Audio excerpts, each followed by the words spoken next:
CLS Talks. Talk to me. CLS Talks. Talk to me. CLS Talks. Talk to me. CLS Talk to Talks. me. Real information. Talk to me. Real education. Talk to me. Talk to me. They don't talk to me. They look right they want it. They don't talk to me. They want it. They don't talk to me. They want it. They don't talk to me. They want it.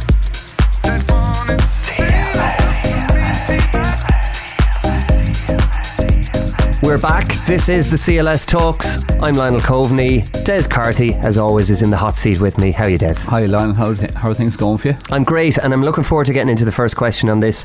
Talk about a broad and all-encompassing question. Do you think people will ever stop paying income tax? I don't know how do you think people will ever stop paying income tax? Certainly some people will. But your Des, don't you have to pay income tax? Well, if you say so. Yeah.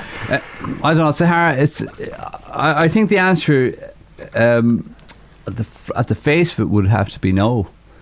People will never stop on a broad spectrum. Some people will stop paying income tax. Certainly, I think for a long time now, unless we get people to be mass educated about this, they won't stop paying income tax. They're too entrenched in the system to ever, and there's a fear there specifically with, we'll say, people that are in employment, we call it, working for companies, whatever it might be. They won't challenge the validity of income tax, because it means they have to go to the person or the people that are employing them and say, well, I don't want to pay income tax. So that's going to cause headaches then for them and for their employer, blah, blah, blah. And the employers are entrenched in income tax and in revenue. So it's such a well-maintained system. My first off answer would be no, to start with. And I'm not being negative about it. No, I totally agree with you. In a general sense, I don't see, for example, how many people in Ireland are employed by the state. Let's say it's 30% of people in the workforce. I don't know if that's the figure, but for argument's sake. It's very difficult for them to turn around and say, right, okay, I'm not paying you, who employs me, that income tax anymore. And anytime I have that discussion about income tax with somebody who is employed by the state, for example, a teacher or a prison guard or something like that, it's just so far outside of their paradigm that they won't even examine it, and quite often will attack me for even bringing up the subject. So I don't think, in a general sense, I think it takes a mass re-education, an unlearning, if you like, of the system that is entrenched and ingrained and provides a living for so many people. And I just don't see that happening today, tomorrow, or any time in the near future. It takes, from the ground level up, a brand new paradigm to be created, and I don't see that paradigm shift happening, certainly in this country, anytime soon. Very often, the analogy I would use for that, or the looking at another sort of culture, would be with Gandhi in India when he was running there, I suppose. And he got to the crown in one specific way. Now, obviously, there was other ways he maintained his stand against the crown and getting the crown out of India. But one of the key things, one of the key elements was he said, or he asked the people to stop paying revenue or tax upon their salt, because salt was it was almost like money itself, salt was, because they used it to trade. And every salt trade that was done, there was revenue collected for the British Crown in India and given to them. So he said to the people, look, if you stop giving them the revenue, the tax, then it'll cripple part of their economy. Now, it was a very significant blow, because the Crown realised that Gandhi realised where to hurt them. It was in the pocket. But we're not in that position here on this island, because there's too many people living within and of the system. Yeah. So in India at that time, there was a mass, low, I can't tell you the population numbers, but a huge proportion of the population were practically poverty stricken, but they were still paying that specific revenue to the Crown for every trade they did in salt. And when that stopped, then that sent a message, a shockwave to the Crown, that actually we've cottoned on to what's going on here. So I don't think we have a level of poverty here that people could latch onto and say, no, actually, that few bob that I've given the state, I'm going to stop giving it to them. It's the reverse. It's the exact reverse here, because you still have people here dependent upon and getting handouts. Now, I don't want to castigate anybody, but the state do provide people with welfare benefits, dole, disability allowance, all sorts of things, grants for college students and all the rest of it. So there's a whole plethora of money that's collected from income taxpayers and handed over to people who don't do anything for it, per se. Now, don't get me wrong as well. I'm not readers thinking I'm castigating. No, I know exactly where you're coming from there, yeah. So you have, it's kind of like they're addicts and they don't want to go against the state, people who are on welfares, benefits, blah, blah, blah, blah, blah, because they don't want to lose that revenue stream that they're getting from the state. But all the state are doing is robbing from Peter to pay Paul. Yeah. And they keep two parties in tow. The people that are paying the state are afraid not to pay the state, and the people that are receiving a benefit from the state don't want to lose that benefit. And then you have both sides arguing amongst themselves about who's right, who's wrong, and you have a beautiful system of divide and conquer. Well, that's exactly what it is, and it works. And it's very difficult to bring yourself outside of that, because if you're in employment per se, we call it, and then you're let go, made redundant, sacked, whatever it might be, most people's first port of call is going to be back to the state. What dole can I get? What benefit can I get? Can I go on disability allowance? Can I get a travel pass? Can I get a grant? Can I get a fee paid to me? So you're caught up psychologically in this thing. You're in employment, or else you're getting a benefit from the state, and that's the way the state want it. They want to be robbing Peter to pay Paul and keep that cycle going over and over. And we have too many people on this island entrenched in that, unfortunately. Yeah, massive numbers. And I think proportionally compared to other countries, certainly in Europe, we're way, way above the average in that regard. Yeah, I don't know the statistics, but I'm sure you're pretty on the ball with that. I wouldn't make them up. And anyway, who'd build the roads? Unlike many. So we'll go on to the next one. Hi, a friend forwarded us your CLS talks. Please read attached letter and get back to me. This is a genuine plight both myself and my wife went through. Our lives were nearly destroyed and I contemplated suicide. I have pursued this through the company's office to no avail, and I also contacted politicians. No joy. Oh. With such a mess after the crash, many companies have decided to use the bust Celtic Tigers liquidations to avoid paying their commitments, and this case is one of them, much like the Clark's department store liquidation. My ex-boss sold on the premises on the turnover figures of 950,000 for a small pub after liquidating the business and avoiding paying tax wages. We were homeless, jobless and psychologically destroyed. I have no problem paying for advice on the day I get it, and this case is clearly a pub that should never have gone into liquidation. So the background to this is my wife and I were employed to run a pub restaurant by the owner in his premises, which he also owned through his limited company. We were given accommodation above the pub under a personal letter agreement from the owner, not his company. The accommodation formed no part of our written employment contract from the company. After 3 years, the company was placed in voluntary liquidation. We were given 24 hours notice to leave the building by the liquidator under a forfeiture notice pursuant to section 14.1 of the Conveyancing and Law and Property Act 1881, which we managed to extend to 3 days. Question: were we not entitled to a written 56 days notice calculated on our time in the apartment to vacate the apartment, which had a separate entrance under the DW? Okay, there's a lot of perceived complexities in this, and I think a lot of the 4 words and sentences that were put in there probably didn't need to be put in there in terms of the liquidation and what went on in the background. To me, the key thing was they've asked the question. I'll reiterate the question.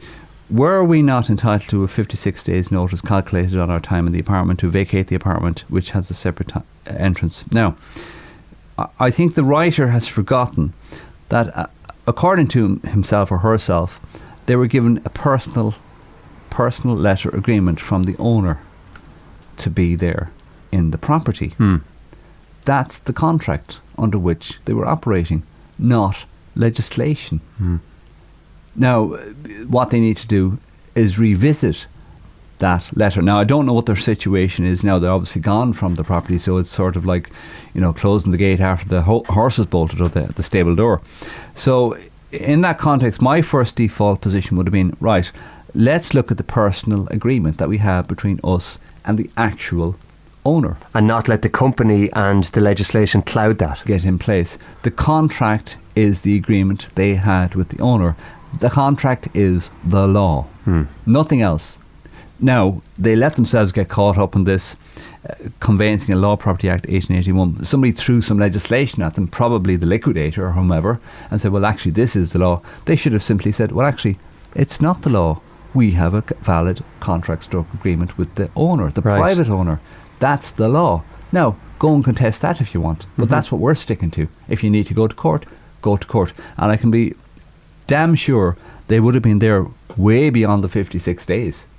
And that's all they needed to do. But that's obviously, I don't want people to think I'm having a go here at this.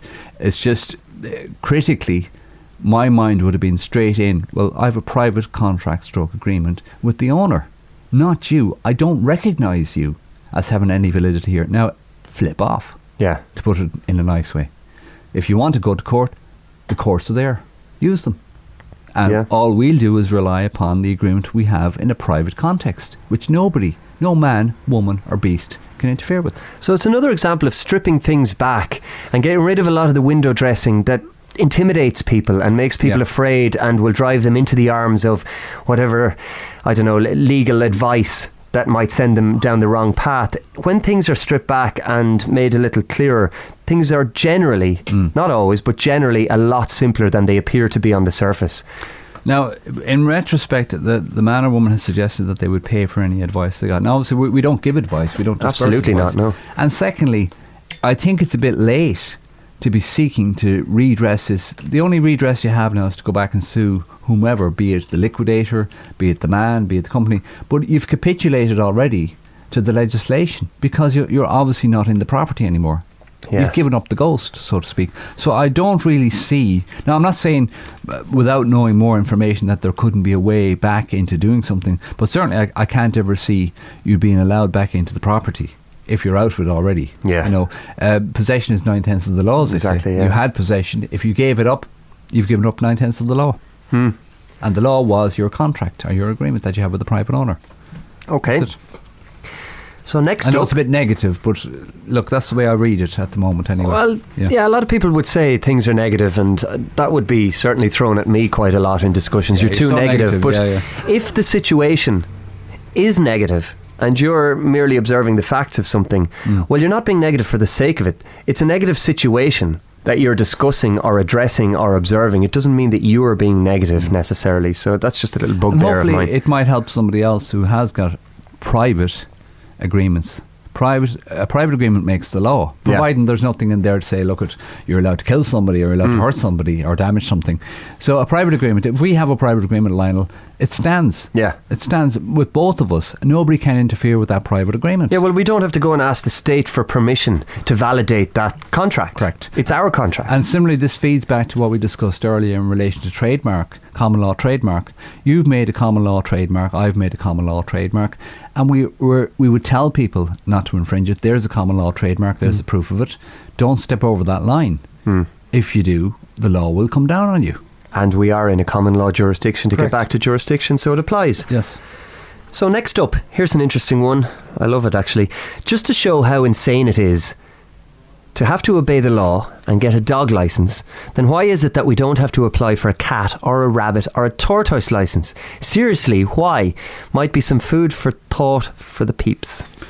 Well, you know, you're saying you don't have to apply for a cat licence yet. Yeah. Or a tortoise Somebody licence. might write that on a piece of paper and all of a sudden... Well, again, going back to analogies, which I really love. Back a few months ago, they were giving out about, and they were giving them plaudits about cyclists, how people should get out and cycle and all the rest Yeah. of it. I can tell you now, within the next 5 years, cyclists will have to have licences. I see it coming. Well, there was a time you didn't need a licence for a car. That's absolutely it, yeah. There was a time you didn't have a water charge, Yeah. or a direct water charge. Yeah. There was a time you didn't need a licence to get married. Yeah. Yeah, you don't need license. What a license is, it allows you to do something that's against the law. Yeah. Yeah, it's all about the issue of allowing consent, I think. Yeah, Like, will we stand under that, or will we decide, no, I'm sorry, that's immoral, that's unlawful, as opposed to the legalities of it? What would you need a dog license for? Like, isn't the dog the one that should need the license for being a dog? Yeah, I just, any of this licensing stuff, this asking of permission is something that really gets to me. Like, Yeah. you're born into the world, and fine, there is natural law that we abide by. So don't harm anybody else. Don't steal, don't kill, don't, etc., etc. That's the only true law. Everything else is man-made. And just because somebody 200 years ago decided that, well, I don't want people to do this for whatever reason, doesn't mean that you should automatically cede your power to that person of 200 years ago. I don't know. I don't get it. I don't think it makes a difference to the dog if you have a license or not, to be honest. No, I don't think so. The dog's quite happy either way. So the last question for this episode. Hi, in reply to questions, how about the blasphemy thingy? Not sure what section of the Bible needs referring to, but do the courts generally take affront to somebody not wishing to swear in? That's from G. Yeah, I think there was an issue recently, wasn't there, in relation to a judge saying that all affidavits need to be sworn and that he wouldn't recognise, unless they were sworn on the Bible, as them having any validity. Now, I think we wrote an article recently about it. We put out an article in relation to the judge. I just don't remember the name of the judge. You don't remember, Lionel? I don't remember, but it does pose the question, if you have to swear an affidavit or make a declaration on the Bible, doesn't the Bible itself state that under God's law that you should never swear an oath? I think so, yeah. There's a couple of sections there. There's a contradiction straight away. It's a definite contradiction, and I think the article centred around that as well. I think we called the judge a potential liar or something like that. Something along those lines, I think, yeah. And like, he does contradict what it does say in specific sections of the Bible. Now, in other sections of the Bible, when we wrote the article at the time, a man or woman wrote back to me and said, okay, well, actually said something else in this section of the Bible, and I read it. And I wrote back to him and said, well, actually, did you actually read that, what it says? It actually doesn't say that God allows you to swear affidavits. And they read it as if it did. But you can't, it's like, I wouldn't be going in for interpreting the Bible at all. I don't interpret things. Yeah. It says what it says, and you don't interpret things. It says what it says. If it's not clear, it's not clear. But you don't go and put a spin on it. No, I mean, if you're going to take that solipsistic view, well, then anything can mean anything. And What's a I don't know what solipsism is. solipsism is where there is no truth. Yeah. Your perception creates the truth, essentially. Right, okay. And we all know that there are truths. For example, if you're sitting here in front of me right now, and just because I decide that you're not, it doesn't mean that you're not. Or if I jump off the 4th floor balcony of an apartment block and I land on the ground on my head and die, Yeah. just because I decide on my way down, as gravity or whatever pulls me down, just because I decide, right, I'm not going to die here, it doesn't mean that I'm going to escape the reality of actually dying. The truth doesn't care for your perception. The truth doesn't care for your perception, but a solipsistic viewpoint will say that it does and that you can create the truth. And I don't have a huge amount of time for that personally. Okay.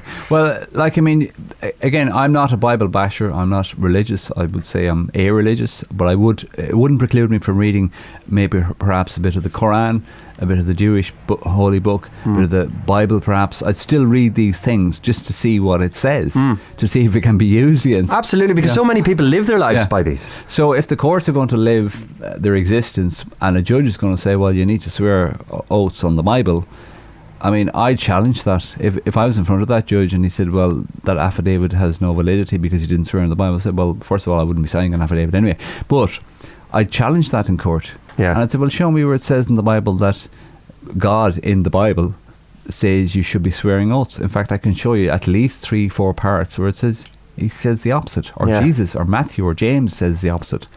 So it's a contradiction. And so people might think we're being a bit frivolous here, talking about what God says or whatever, and it's not that either of us are necessarily religious, but if they are going to use this book, this document, to make a statement, well then, by all means, why wouldn't we use it to contradict that or to highlight the contradiction therein? Especially when there is such an obvious contradiction. Yeah. So I think what's happening is, again, it's the jurisdiction issue. The judges, the barristers, the solicitors, some of the high-ranking legal professionals, they want you to reduce yourself to being below the court and to give over jurisdiction for them to make decisions. Whereas if you go into court and you say, well, like, show me where it states on the Bible, in the Bible, that I have to swear an oath or give an affirmation for that matter, because it specifically says these are things you should not do. And this is the resurgence, and we've done a bit of research on this. If you go back, it's not easy to find this history, but the emergence of the group called the Quakers came from and off the back of that specific issue when people began to learn to read and write and read the Bible. Right, okay. They realised, well, actually, it says the complete opposite to what the kings and the queens and the priests have been telling us. We're not supposed to swear allegiance. We're not supposed to, and it makes sense, because if God is pertaining to be the one true thing or whatever it might be, well, he wouldn't want you, swearing allegiances or oaths to other parties, would he? Well, it wouldn't make sense. No, it wouldn't. So it tells you in the Bible, if you're reading the Bible, you want to take it literally, and I would suggest it be the same in the Quran and perhaps the Jewish holy book as well. So they're all interlinked. They're all interwoven forms or traditions of religion. So they all more or less say the same thing. You don't swear allegiance to anything less than God. Yeah. If you're coming from that religious perspective. So the courts are actually telling you to do something else. Yet again, example of the courts talking through their proverbials. Well, I don't think the courts want to get into that. You start cross-examining somebody on that and they'll shut you down pretty quick. Yeah, I can imagine. Yeah. Well, that's an interesting note to end this episode of Feedback. We've still got more to go, so don't forget to tune in next week when we'll have the next episode, because one or two people have sent in emails or made comments saying, well, why are you going through all these individual letters? And it's not necessarily that we're looking to deal with individuals through this show, but feedback is vital because we often go off on tangents, and it can be quite a good starting point when we read a letter to discuss an issue that might be pertinent to a lot of other people out there. So that's why we do it, so keep them coming in, and we'll be back to you very soon. Thanks as always, Des. Thanks very much, Ryan. Take it easy. The CLS talks.